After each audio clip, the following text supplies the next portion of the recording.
பெரியார் சொல்லாததை ஒன்றும் அண்ணன் ஒன்றும் சொல்லல. பெரியாரோட பிம்பத்தை அண்ணன் முழுமா உடைச்சிட்டாரு. தமிழர்கள் நாங்க ஒண்ணும் கூலி கிடையாது. சொன்ன மாதிரி உங்க தந்தை உங்க அண்ணன் அவங்க இவ்வளவு நாள் தெரியாம இருந்ததுனால நாங்க பூனைக்குட்டி மாதிரி உள்ளேயே கடந்தோம். இப்ப அண்ணா வந்து எங்களுக்கு ஒரு தைரியத்தை கொடுத்துருக்காங்க. திராவிடம்னா என்னன்றத முதல்ல அவங்களுக்கே விளக்கம் சொல்லணும். திராவிடம் ஏதாவது மொழி இருக்கா? அன்னைக்கு எங்களோட வாழ்க்கையின் வரலாறை நாங்க தெரிஞ்சு கொண்டோமோ அன்னைக்கே நாங்க ஒரு புலியாக மாறிவிட்டோம். தலைவர் பிரபாகரன் வழியில எப்படி ஒரு படை கட்டி வாழ்ந்தார தலைவர். தெரியாத மக்கள் அறியாத மக்கள் உங்கள் பின்தொடர்ந்து உங்க அரசியலை ஏற்றுக்கொண்டு வரலாம். ஆனா நாங்கள் ஒருபொழுதும் உங்கள் மண்ணை மக்களை சூறையாடி கொண்டு கார்பெட் கம்பெனிக்கு கைக்கூலியாக இருக்கிறீர்கள். கார்பெட் கம்பெனில கையேந்துறது எங்க கோடி கோடியா தர்றானா அதை வாங்கி சொத்து சேர்க்கிறது. எங்க உங்க கை படாம இருந்துச்சு? பார்லர்ல உங்க கை படலையா? பிடிசன்ல உங்க கை படலையா? ஹோட்டல்ல கை படலையா? பிரியாணி கடையில கை படலையா? நேருக்கு நேர் பேசுவோம், நேருக்கு நேர் உட்கார்ந்து பேசுவோம். நீங்கள் பெண்ணு தானே, நாங்கள் பெண்ணு தான். வாங்க, நாங்க கேட்கறதுக்கு நீங்க பதில் சொல்லுங்க. நீங்க வந்து போதைகளை வித்து அதுல பொழப்பு நடத்துற கூலிகள். நீங்க எப்படி தலைவர்கிட்ட இருந்த பெண்கள் எப்படி உறுதியாக நின்னார்களோ ஒழுக்கமாக நின்னார்களோ அதே போல நாங்க ஒரு படையாக செந்தமிழ் சீமான் தம்பி தங்கைகள் நாங்க உறுதியாக நிற்போம், ஒழுக்கமாக நிற்போம்.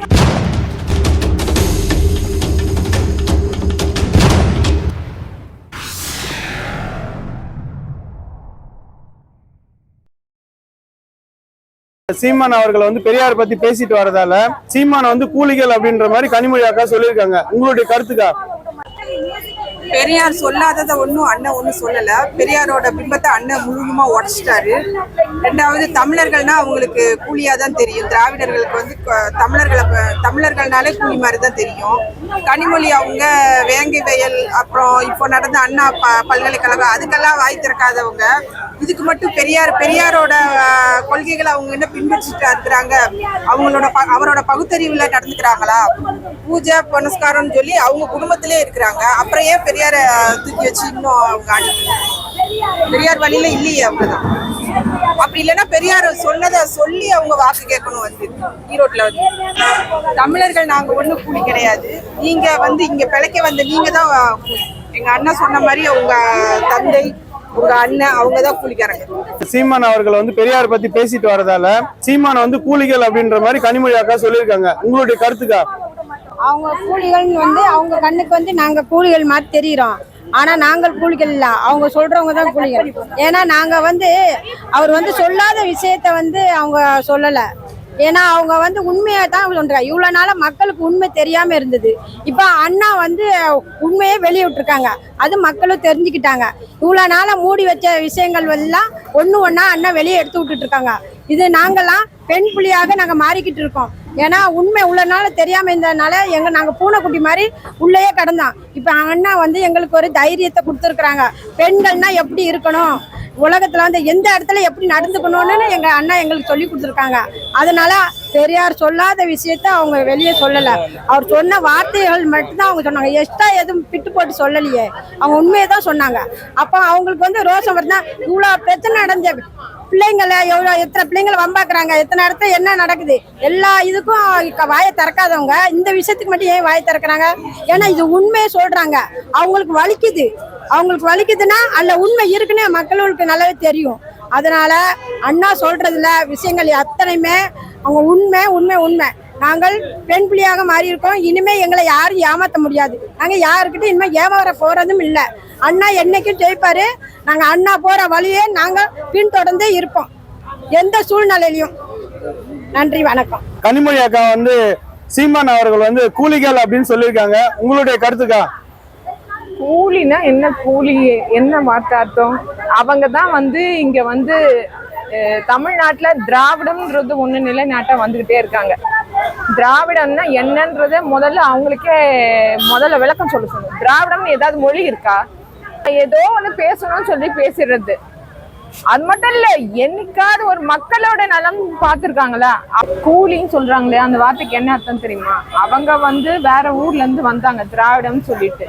இப்ப இது தமிழ்நாடு, பேர்லயே தமிழ்நாடுன்னு தான் இருக்கு. இது தமிழ் தேசியம். தமிழ் தேசியம் சொல்லிட்டு அண்ணன் சீமான் கொண்டு வந்திருக்காங்க. திராவிடம் சொல்லி நீங்க இந்த இடத்துல வாழ்ந்து இருக்கீங்க. இன்னைக்கு தமிழ் தேசியம் கொண்டு வரும். தமிழ்நாடு தானே.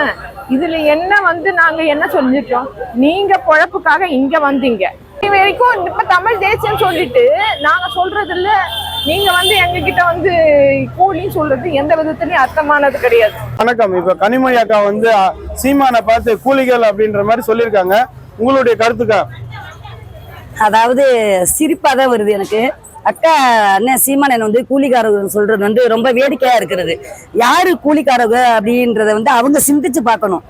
ஏன்னா தமிழர்கள் நாங்கள் எல்லாருமே எங்களோட உரிமை, எங்களோட நிலத்துல நாங்க சொந்தமாக வாழ்றோம். ஆனா அவங்கதான் கூலிக்கு இங்க மாரடிக்க வந்தவர்கள். அவங்க கூலிக்கு பொழைக்க வந்தவர்கள் கருணாநிதி குடும்பம். அப்படி இருக்கும்போது அக்கா யாரு கூலிக்கு மாரடிக்கிறவர்கள், கூலிக்காக பேசுறார்கள் யார சொல்றாங்க? யாரும் சொன்னா புரியல. அக்கா நீங்க சிந்திச்சு பாருங்களேன், ஒரு நிமிஷம் நீங்க உட்கார்ந்து சிந்திச்சு பாத்தீங்கன்னா உங்களுக்கே தெரியும்க்கா, யாரு கூலிக்காரர்கள் யாரு கூலிக்காரர்கள் இல்லாதன்னு யாரும் தெரியும். எங்களை பார்த்து சொல்லாதீங்க. ஏன்னா நாங்க நேர்மையாக எதுவுமே தெரியாம, உலகம் தெரியாம நாங்க வாழ்ந்தவர்கள். உங்க பாதையில, உங்க கொள்கையில, உங்களோட சித்தாங்கத்துல, உங்களோட அரசியல்ல நாங்க பயணித்தவர்கள் நாங்கள். ஆனா என்னைக்கு எங்களோட அரசியல், எங்களோட வரலாறை என்னைக்கு எங்களுக்கு எடுத்து காட்டினாங்களோ எங்க அண்ணன், அன்னைக்கு எங்க அண்ணன் சொல்றத பொய்யாக நாங்க நினைக்காம அதை தேடி பார்த்தோம். அண்ணன் சொல்றதை எடுத்தோன்னு நம்ப கூடாது அப்படின்னு சொல்லி எங்களோட வரலாறையும், எங்களோட வாழ்க்கையும், எங்களோட பொருளாதாரத்தை தேடி பார்த்தோம். என்ன வாழ்ந்தார்கள், எங்களோட முன்னோர்கள் எதை வாழ்ந்தார்கள் அப்படின்னு தேடி பார்த்தோம். தேடி பார்க்கும் போதுதான் தெரிகிறது எங்கள் அண்ணன் சீமான் சொன்னதும், எங்கள் மூதாட்டிகள், எங்களோட பாட்டி பாட்டன் வாழ்ந்த வாழ்க்கை உண்மையானது, சத்தியமானது. அப்ப அந்த வாழ்க்கையை நீங்க அரசியல்ன்ற பேர்ல நீங்க அந்த வாழ்க்கையை எல்லாத்தையுமே தொலைச்சு விட்டீங்க. அந்த வரலாறை தொலைச்சு விட்டீங்க. எங்க தமிழ் மொழியை அழிச்சு விட்டீங்க. கைக்குழிய மாத்திட்டீங்க. எங்க உறவுகளை மாத்தி விட்டீங்க. தமிழர்களை எல்லாத்தையும் அடிமையாக்கி வச்சு விட்டீங்க. யாரு கூலிக்காரன்னு சொல்றீங்க? சிந்திச்சு பாருங்க. நல்ல நீங்க ஒரு பொண்ணாக இருந்து சிந்திச்சு பாருங்க. சத்தியமா சொல்றான், இந்த மண்ணில தூங்கி கொண்டு இருந்தவர்களே எழுப்பி கொண்டு இருந்தது எங்கள் அண்ணன் செந்தமிழ் சீமான் தான். நாங்கள் ஒரு பொண்ணாக வாழ்ந்தது உண்டு, அடிமைப்பட்டு. ஆனால் என்னைக்கு எங்களோட வாழ்க்கையும் வரலாறையும் நாங்க தெரிஞ்சு கொண்டோமோ அன்னைக்கே நாங்க ஒரு புலியாக மாறிவிட்டோம். தலைவர் பிரபாகரன் வழியில எப்படி ஒரு படை கட்டி வாழ்ந்தார தலைவர், அதுக்கு மேலாக நாங்கள் ஒரு புலியாக மாறிவிட்டோம். எப்படி தலைவர்கிட்ட இருந்த பெண்கள் எப்படி உறுதியாக நின்னார்களோ, ஒழுக்கமாக நின்னார்களோ, அதே போல நாங்க ஒரு படையாக செந்தமிழ் சீமான் தம்பி தங்கைகள் நாங்க உறுதியாக நிற்போம், ஒழுக்கமாக நிற்போம். இந்த நிலத்தை நாங்கள் காப்போம். இந்த நிலத்துல உள்ள அனைத்து நிலம் வளத்தை நாங்க பாதுகாத்துட்டு மண்ணுக்காக உயிரை விட்டாலும் உடமொழிய உங்கள் அரசியலையும் உங்களையும் நாங்கள் ஒருபொழுதும் ஏற்றுக்கொள்ள மாட்டோம். தெரியாத மக்கள், அறியாத மக்கள் உங்கள் பின்தொடர்ந்து உங்க அரசியலை ஏற்றுக்கொண்டு வரலாம். ஆனா நாங்கள் ஒருபொழுதும் உங்களை நாங்கள் ஏற்றுக்கொள்ள மாட்டோம். ஏன்னா பொய்யான அரசியலை, போலியான அரசியலை நடத்தி கொண்டு இந்த மண்ணையும் மக்களையும் சூறையாடி கொண்டு கார்பெட் கம்பெனிக்கு கைக்குழியாக இருக்கிறீங்க நீங்கள், உங்க குடும்பங்களும். எல்லாம் சிந்திச்சு பாருங்க. பல பெண்கள் தாலியை அறுத்து கொண்டு அதுல சொகசாக வாழ்றீங்களா அக்கா கனிமொழி அவர்களே? தமிழ்நாட்டு பெண்கள்கிட்ட ஓட்டு வாங்குறீங்களே, உங்க மனசாட்சி உறுத்தலையா? யாரே கூலிக்காரன்னு சொல்றீங்க? எங்க அண்ணன் செந்தமிழ் சீமானு சொல்றீங்களா? கூலிக்காரன்னு என்னன்னு தெரியுமா? உங்க குடும்பம் தான் கூலிக்கு மாரடிக்கிற குடும்பம். கார்பெட்டுக்கு மேல கையேந்துறது, எங்க கோடி கோடியா தர்றானா அதை வாங்கி சொத்து சேர்க்கிறது. எங்க உங்க கை படாம இருந்திருக்கு? பார்லர்ல உங்க கை படலையா? பிடிஷன்ல உங்க கை படலையா? ஹோட்டல்ல கை படலையா? பிரியாணி கடையில கை படலையா? பள்ளி அறை எதைனாலும் விட்டு வச்சீங்களா? எதுல விட்டு வச்சிருக்கீங்க? பெண் பிள்ளைகளை உங்கள் அரசியல்வாதின்ற பேர்ல பெண் பிள்ளைகளை கற்பழிக்கிறாங்களே, அதுக்கு உங்க குரல் எங்க போகுது? சரியான முறையில சரியான ஒழுக்கத்தோட அரசியலை கட்டி கொடுங்க. இல்லைன்ற விலகி நில்லுங்க. எங்கள் மண்ணை மக்களை நாங்க பாதுகாக்கிறோம். ஒரு பொழுதும் நாங்கள் நீங்க சொல்லுவதை ஏற்றுக்கொள்ள மாட்டோம். உங்களுக்கு செம்பு தூக்குற அரசியல்வாதிகள் உங்களை ஏற்றுக்கொள்வார்கள். எங்க அண்ணன் செந்தமிழ் சீமான் படைகள் ஒரு பொழுதும் அடங்க மாட்டோம், அஞ்சி போக மாட்டோம். உங்களுக்கு சரியான பதிலடி நாங்கள் கொடுப்போம். புரிஞ்சு கொள்ளுங்க. மத திறமை இருந்தா வாங்க, நேருக்கு நேர் பேசுவோம். நேருக்கு நேர் உட்காந்து பேசுவோம். நீங்கள் பெண்ணு தானே, நாங்களும் பெண்ணு தான். வாங்க, நாங்க கேட்கறதுக்கு நீங்க பதில் சொல்லுங்க. அதுக்கெல்லாம் உங்களுக்கு தைரியம்ல ஓடி ஒன்றீங்க. நீங்க போதைகளை வித்து அதுல பொழப்பு நடத்துற கூலிகள் நீங்க. என்ன எங்களை பார்த்து கூலின்னு சொல்லாதீங்க. நாங்க தன்மானத்தோட வாழக்கூடிய ஒரு புலிகள், பெண் புலிகள். நாங்க யாரும் வச்சுக்கோங்க, புரிஞ்சு நடந்துக்கோங்க. அண்ணன் செந்தமிழ் சீமானை பத்தி தவறாக இழிவாக பேசுறதை நிறுத்திக் கொள்ளுங்க. பாத்துக்கோங்க. எச்சரிக்கிறோம். நன்றி. நாம் தமிழர்.